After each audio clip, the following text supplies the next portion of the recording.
Hello students, मैं Rajesh Bhatia free English class पे आपका स्वागत करता हूँ। आज इस वीडियो के माध्यम से मैं क्लास 12 आरबीएसई और सीबीएसई, ठीक है, आरबीएसई बोर्ड और सीबीएसई बोर्ड दोनों के ही सिलेबस के अंदर राइटिंग सेक्शन में जॉब लेटर नाम से, यानी जॉब एप्लीकेशन के नाम से एक लेटर आता है, ठीक है।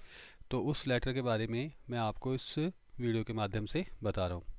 अब सबसे पहले आपको मैं ये बताऊँगा कि अपन जो जॉब एप्लीकेशन लिखते हैं वो अपन लिखते किस तरीके से हैं, ठीक है।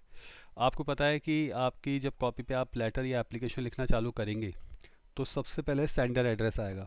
सेंडर एड्रेस क्या होता है? आपका खुद का एड्रेस, क्योंकि आप क्या है, खुद भेजने वाले हैं। तो वहाँ पे आपको अपना एड्रेस लिखना है।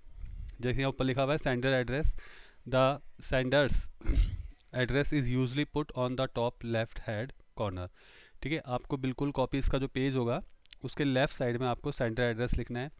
उसके जस्ट बाद नीचे आपको डेट लिखनी है। डेट आपको वही लिखनी है जिस दिन आप क्या लिख रहे हैं, लेटर लिख रहे हैं। इसके बाद आप सिंगल लाइन का स्पेस देंगे और उसके बाद रिसीवर एड्रेस, जहाँ पर भी आप जिस भी फॉर्म में या जिस भी इंस्टीट्यूशन के अंदर आप अप्लाई कर रहे हैं जॉब के लिए, तो उसका डेजिग्नेशन नेम लेफ़्ट साइड में, ठीक है। और उसके बाद आप लिखेंगे उसका एड्रेस, ठीक है, या उसके इंस्टीट्यूशन का नेम और फिर उसका एड्रेस। उसके बाद आप सिंगल लाइन का स्पेस देंगे, फिर आप लिखेंगे सब्जेक्ट। जिस भी चीज़ के ऊपर आप अप्लाई कर रहे हैं उसके बारे में आपको एक लाइन के अंदर सब्जेक्ट लिखना है। सैल्यूटेशन लिखना है सब्जेक्ट के बाद, सिंगल लाइन का स्पेस देखें, सर या मैम जो भी हैं, या तो सर, आपको पता है सर है तो आप सर लिखें, मैम है तो आप मैम लिखें। अगर आपको नॉन नहीं है कि दोनों में से कौन है तो आप सर अपॉन मैडम करके लिख सकते हैं। इसके बाद आप जस्ट उसके नीचे से बॉडी पार्ट लिखना चालू करेंगे। जब आपका बॉडी पार्ट ख़त्म हो जाएगा तो बॉडी पार्ट ख़त्म होने के बाद आपको क्या करना है, आपको अपना नेम लिखना है कि योर्स फेथफुली। उसके नीचे आपको अपना नेम लिखना है, जो भी नेम आपके लेटर में दिया हुआ है वो, और उसके बाद आपको उस पर क्या करना है, अपने सिग्नेचर करने हैं। उसके बाद आपका बायोडाटा बनेगा, जिससे हम रिज्यूम भी बोलते हैं, कैरिकुलम विटे भी बोलते हैं। देखिए मैं एक क्वेश्चन समझा रहा हूँ आपको एग्जाम्पल के तौर पे।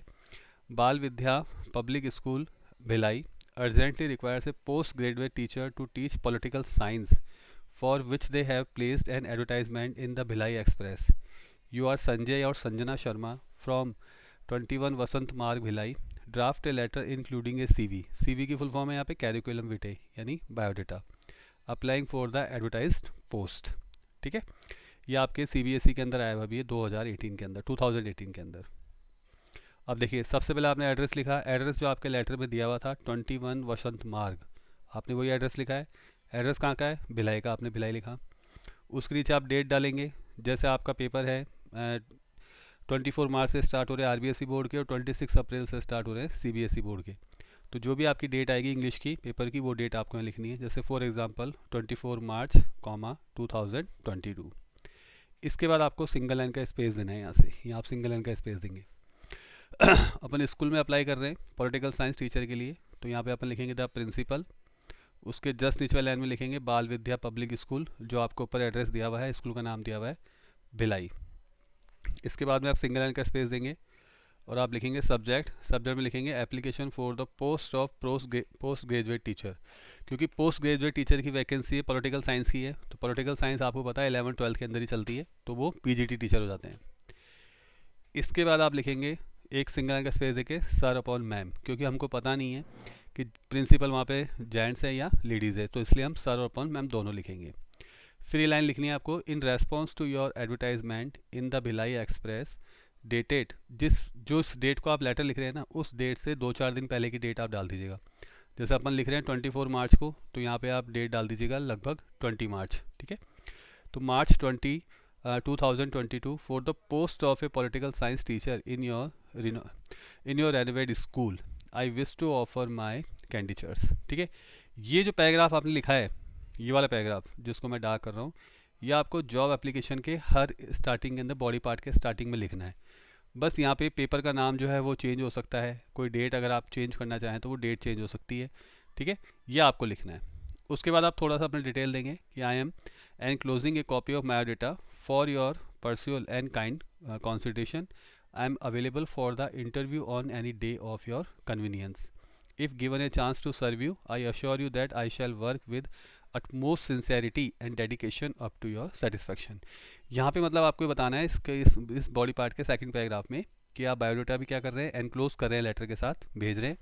और उसके अलावा आप ये भी इन्फॉर्मेशन देंगे कि आप इंटरव्यू के लिए अवेलेबल हैं जब भी वो अपने कन्वीनियंस के हिसाब से आपको बुलाना चाहें। इसके बाद आपको लिखना है कि अगर आप उसे चांस देते हैं, आपको अगर चांस मिलता है, तो आप उन्हें विश्वास दिलाएंगे कि आई शैल वर्क विद अटमोस्ट सिंसेरिटी, कि आप पूरी गंभीरता के साथ काम करेंगे और डेडिकेशन के साथ। ठीक है। इसके बाद फिर आप एक सिंगल लाइन का स्पेस देंगे, सिंगल लाइन का स्पेस देंगे और सिंगल लाइन का स्पेस देके आप क्या लिखेंगे, थैंक यू। थैंक यू के बाद आप फिर सिंगल लाइन का स्पेस देंगे और लिखेंगे योर्स फेथफुली। ठीक है। और उसके बाद आप यहाँ पे अपना नाम लिख देंगे, जो भी आपका नाम है, संजय और संजना शर्मा। और इसके नीचे आप क्या करेंगे, एन क्लोजिंग बायोडाटा, इसके ऊपर ये जो एन क्लोजिंग बायोडाटा है ना, इसके ऊपर आप यहाँ पे करेंगे सिग्नेचर आपके यहाँ पे आपको अपने साइन करने हैं। ठीक है। इसके बाद आपको लिखना है बायोडाटा। बायोडाटा आपको नेक्स्ट पेज से लिखना है। अगर आपके पेज के नीचे जगह बची है तो आप उसके नीचे बॉक्स बना के लिख सकते हैं। और इस बायोडाटा जो आप लिखेंगे, बायोडाटा वर्ड, इसको आपको बीच में लिखना है इस तरीके से। ठीक है। फिर उसके नीचे एक सिंगल लाइन का स्पेस देके आप सबसे पहले अपना नेम लिखेंगे, जो भी आपका नेम दिया हुआ है, संजय या संजना शर्मा, आप जो भी हैं। फादर्स नेम आप अपने मन से कुछ भी लिख दीजिए। डेट ऑफ बर्थ आएगी, एड्रेस आएगा, एड्रेस वही लिखना है जो एग्ज़ाम उसमें क्वेश्चन पेपर में दिया हुआ है। फ़ोन नंबर आएगा, email, marital status, age, nationality, academic qualification आप 3 पॉइंट में बना के लिख दीजिए। जैसे आप पॉलिटिकल साइंस के टीचर के लिए अप्लाई कर रहे हैं तो आप बीए भी होंगे, एमए भी होंगे और बीएड भी होंगे। आपकी जो हॉबीज़ है वो हॉबीज़ लिख सकते हैं। स्ट्रेंथ, ठीक है, मतलब आपके अंदर वो क्या क्या एक्स्ट्रा एबिलिटी है, जैसे कम्युनिकेशन स्किल हो गया, कंप्यूटर लिटरेट हो गया, प्रोफिशिएंट इन इंग्लिश हो, हिंदी एंड जर्मन, ये तीनों लैंग्वेज आपको आती हैं।